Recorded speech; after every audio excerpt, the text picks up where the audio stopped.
What's up? It is WAWTAR. I'm here doing a podcast. This one's a solo pod. After a flurry of interviews, guys, we are on a drive to move people toward becoming one of our besties by becoming a recurring donor. We're trying to get 50 starting this very day, 50 before the end of the year. You're like, we could do that. And I'm like, yes, we can. Now the podcast. Today, this quasi-historian founder guy asked the question, what is the world? And then, because when the word is used that way today, the next thought is, can it be saved? We're going to do a multi-part podcast about this. What is the world? And though it appears that this topic is deep, philosophical, perhaps never-ending in its depth, I can assure you that it's not, because I found the answer. I found the exact answer, and I found it in almost 2 clicks on the interwebs. And now I'm giving you the answer. Ladies and gentlemen, the answer to the question, what is the world? I offer you a song. Ooh, it's exciting. The Blue Marble. If you're looking right now, you're seeing a blue marble, and you're seeing something like bad graphics from the 1980s. And you're hearing, well, you're hearing the sound of cheese. Uh-oh. Yeah, there comes a time when you answer a hard question. What is the world? If you're young, you only know these people as annoyingly old. There's Paul Simon, come on. Uh-oh. Look at, that's Kenny Rogers. Is he dead? I feel like he's dead. I don't hope him to be dead. Uh-oh. I don't know who this is. Is this... I feel like... I don't know who that is, but this... Tina Turner. Tina's legs. Come on. And then there's Billy Joel, whose nose... He was recently in a fight, I think? Oh, and there's our answer. We are the world. We are the world.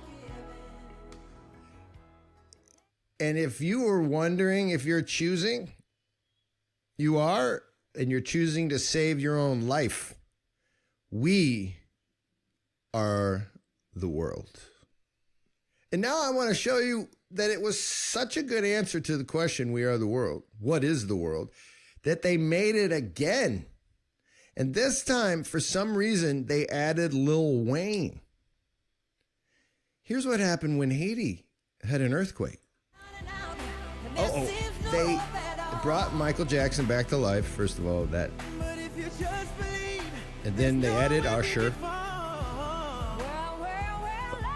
Uh-oh. And then they added a French woman screaming into the mic. And I think that was actually like, oh Lord, Fergie. Her lips are abnormally large. These people, look at them. And now there's some Haitian kids, because there's got to be Haitian kids. Flies on Facey, Haitian kids. These cats raised $60 million, man. Guys, as much as it seems I hate that, I like it. I like it. Michael Jackson and Lionel Richie, they wrote it. They set out to answer the question of today's podcast. What is the world? And the answer is, we are the world. And I think by the end of this 5-part extravaganza, you guys are going to be like, I think they might be right. Let's just do a second on Flat Earth for a second. Because you're probably like, well, he's not getting to the answer. I did already. I answered it completely and utterly. We are the world. And by the way, I think it might be the answer. But anyway, Flat Earthers. So this is interesting. Old worlders, if you tune into this pod, you know, old world, new world, before the Enlightenment, after the Enlightenment. Old worlders were flat worlders. Norse cosmology, the flat Earth was a plane encircled by an ocean. And in the middle was a tree or a pillar at the center. In India, some sacred texts, they describe the planet as a series of stacked flat disks. Others describe it as a horizontal wheel set on a vertical axle. In China, they were teaching stuff like this all the way into the 1800s. The world was flat and is flat for old worlders. But here's the thing. After a series of very scientific queries by a researcher named me, here's one definition of what is meant by flat earthers when they say the world is flat.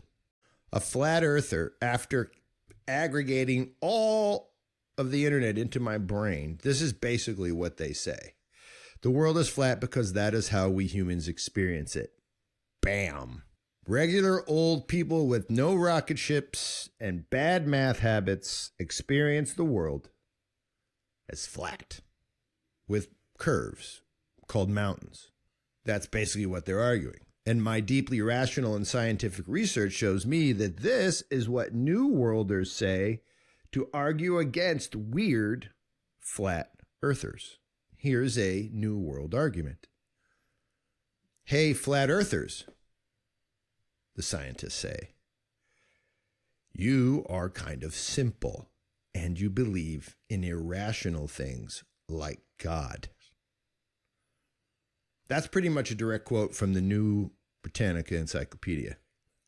Someone's going, no, it's not. I'm tuning in for the first time and I find you very sarcastic. I get it. I'm telling you, you can go look and read it yourself. But I am condensing. And I'm turning in a lot of words into just the true words. You don't have to read the New World Britannica Encyclopedia because I just read it for you. Let's put it like that. Here's a second thing. New Worlders, New World scientific materialists basically argue, and when you aggregate the interwebs, they basically argue, hey, flat earthers, you argue that atheism is a religion and that atheists use pseudoscience, things like evolution, the Big Bang, and the round earth. And you argue that New Worlders like us do that to sway people away from God. That doesn't prove the world is flat. It just proves that you have irrational beliefs. In other words, stop being crazy. Here's another thing that light people argue when they argue against flat earthers. Now, again, what are we doing here? What is the world? Well, I'm going to show you next week that scientific materialists are going to tell you it's a blue marble floating through space. Then there's this flat earth people that basically operate on some kind of crazy metaphysics, and they actually believe the materiality of it backs up their metaphysics. And so I'm trying to get into that conversation just as a tease. But here's a final argument made by New World scientists, generally atheistic types, when they are confronted with flat earthers. They basically make this argument.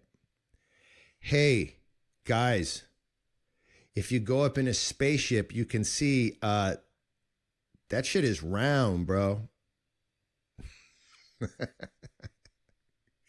Duh, because we saw it from a spaceship. It's round.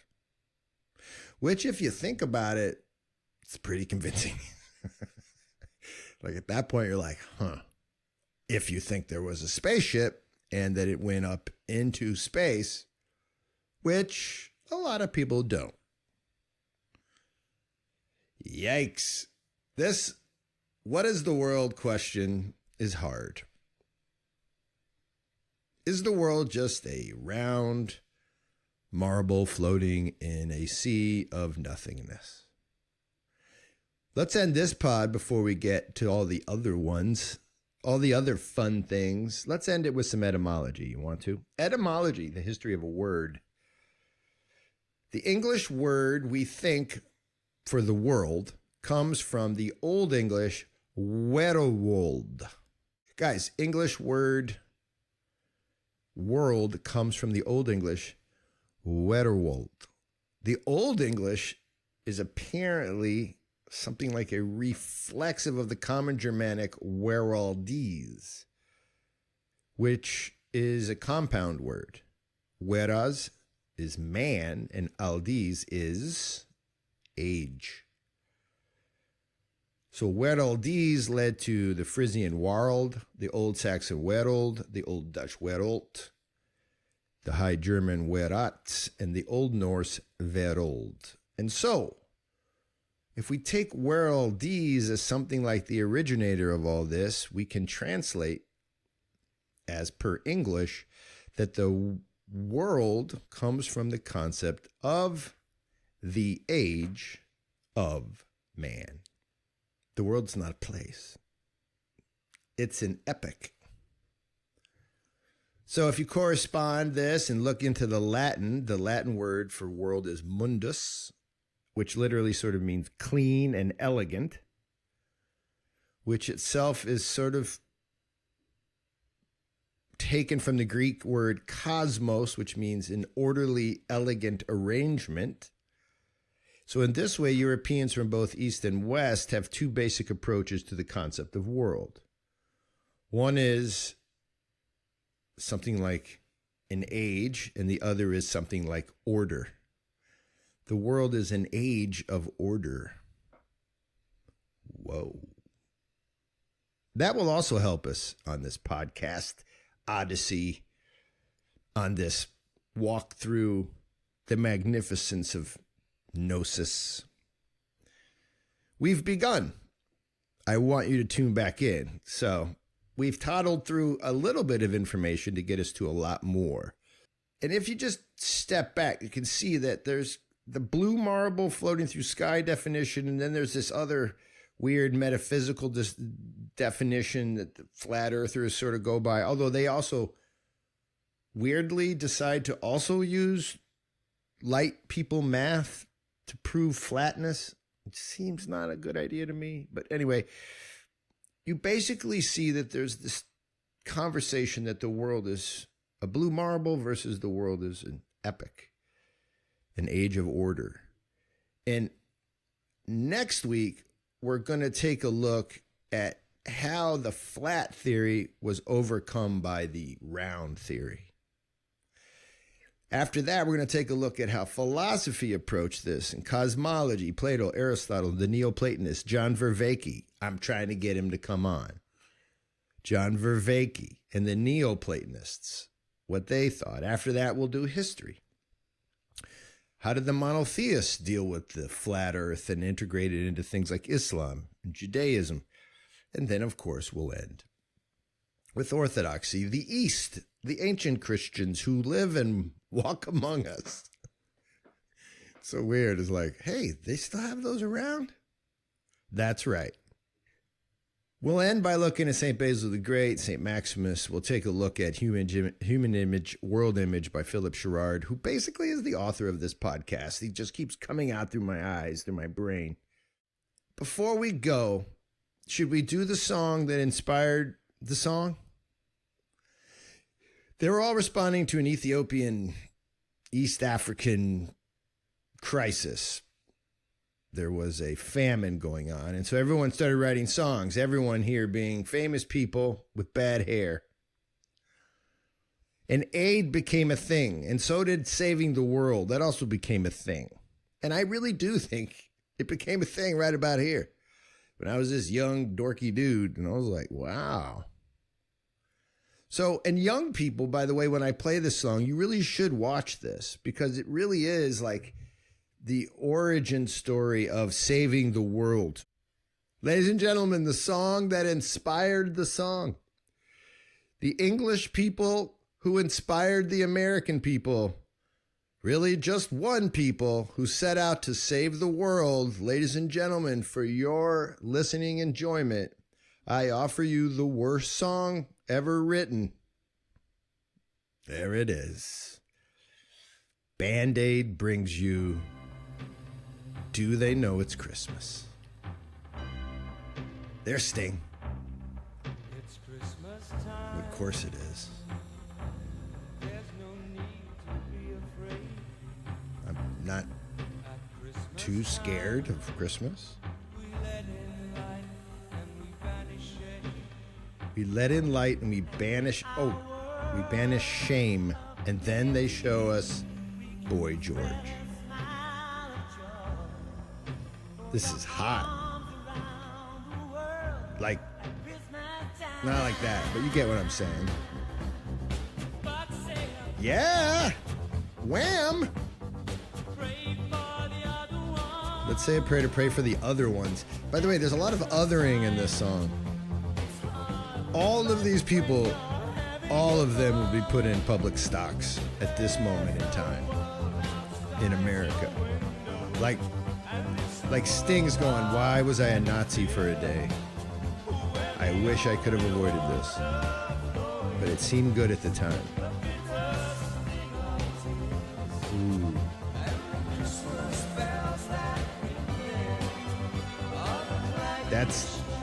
That's Bono, by the way. Tonight, thank God it's them instead of you. Someone wrote that line and raised $100 million. These English guys crack me up. Either people were much less fat than, or everyone was on heroin. I can't decide. And clearly the sun, this is not something that comes out in England. Do they know it's Christmas time at all? Ladies and gentlemen, here's to you, raise a glass for everyone. I can't do it anymore. Guys, I love you. This is white people singing to black people and asking if they know it's Christmas time. Why did this happen? It happened so we could do a podcast all these years later. Support First Things. Come back and listen to our podcast, What is the World? It is a fascinating conversation. Love and peace. See you next week on WAWTAR.